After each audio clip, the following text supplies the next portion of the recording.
ओम नमो भगवते वासुदेवाय। भाद्रपद शुक्ल पक्ष की चतुर्दशी को अनंत चतुर्दशी मनाई जाती है। अनंत चतुर्दशी के दिन भगवान विष्णु के अनंत रूप की पूजा की जाती है। इस दिन भगवान विष्णु ने 14 लोकों की रक्षा के लिए 14 रूप धारण किए थे। पूजा व्रत से भगवान प्रसन्न होते हैं और अनंत फल देते हैं। अनंत चतुर्दशी के दिन अगर आप श्री विष्णु सहस्त्र नाम स्रोत का पाठ करते हैं तो इससे सभी मनोकामनाएं पूरी होती हैं। साथ ही यह व्रत धन संपत्ति, सुख संपदा और संतान की कामना के लिए भी किया जाता है। इस दिन आप सुबह उठकर स्नान आदि करें और फिर व्रत का संकल्प लें। आप घर या मंदिर में अनंत चतुर्दशी की पूजा कर सकते हैं। घर पर पूजा करने के लिए पूजा घर की अच्छे से सफाई करके गंगा जल का छिड़काव करें और कलश स्थापना करें। कलश में एक बर्तन रखकर इसमें कुश से निर्मित अनंत की स्थापना करें।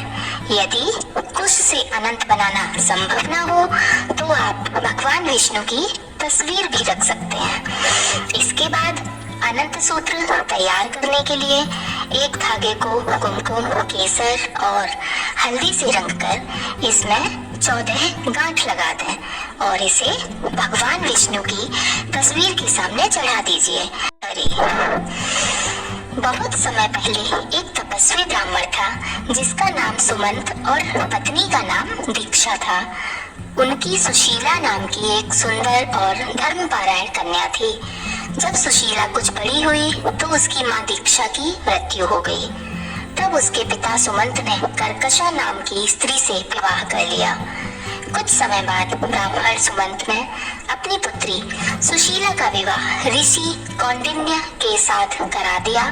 विवाह में कर्कशा ने विदाई के समय अपने जवाई को ईंट और पत्थर के टुकड़े बांधकर दे दिए। ऋषि कौंडिन्य को ये व्यवहार बहुत बुरा लगा। वे दुखी मन के साथ अपनी सुशीला को विदा कराकर अपने साथ लेकर चल दिए। चलते चलते रात्रि का समय हो गया। तब सुशीला ने देखा कि संध्या के समय नदी के तट पर सुंदर वस्त्र धारण करके स्त्रियां किसी देवता का पूजन कर रही हैं। सुशीला ने जिज्ञासावश उनसे पूछा तो उन्होंने अनंत व्रत की महत्ता सुनाई। तब सुशीला ने भी यह व्रत किया और पूजा करके 14 गांठों वाला डोरा हाथ में बांधकर ऋषि कौंडिन्य के पास आकर सारी बात बताई। ऋषि ने उस धागे को तोड़कर अग्नि में डाल दिया। इससे भगवान अनंत का अपमान हुआ। परिणाम स्वरूप ऋषि कौंडिन्य दुखी रहने लगे। उनकी सारी संपत्ति नष्ट हो गई और वे दरिद्र हो गए। एक दिन उन्होंने अपनी पत्नी से पूछा तो सुशीला ने दुख का कारण बताते हुए कहा कि अपने अनंत भगवान का डोरा जलाया है। इसके बाद ऋषि कौंडिन्य को बहुत पश्चाताप हुआ। वे अनंत डोरे को प्राप्त करने के लिए वन चले गए। वन में कई दिनों तक ऐसे ही भटकने के बाद वे एक दिन भूमि पर गिर पड़े।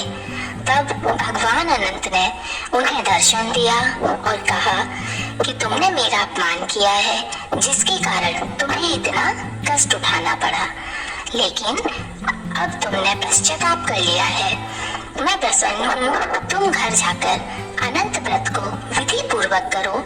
14 वर्षों तक व्रत करने से तुम्हारे सारे कष्ट दूर हो जाएंगे और तुम दोबारा संपन्न हो जाओगे। इस प्रकार ऋषि कौंडिन्य ने विधि पूर्वक व्रत किया और उन्हें सारे कष्टों से मुक्ति प्राप्त हुई। जय श्री हरि।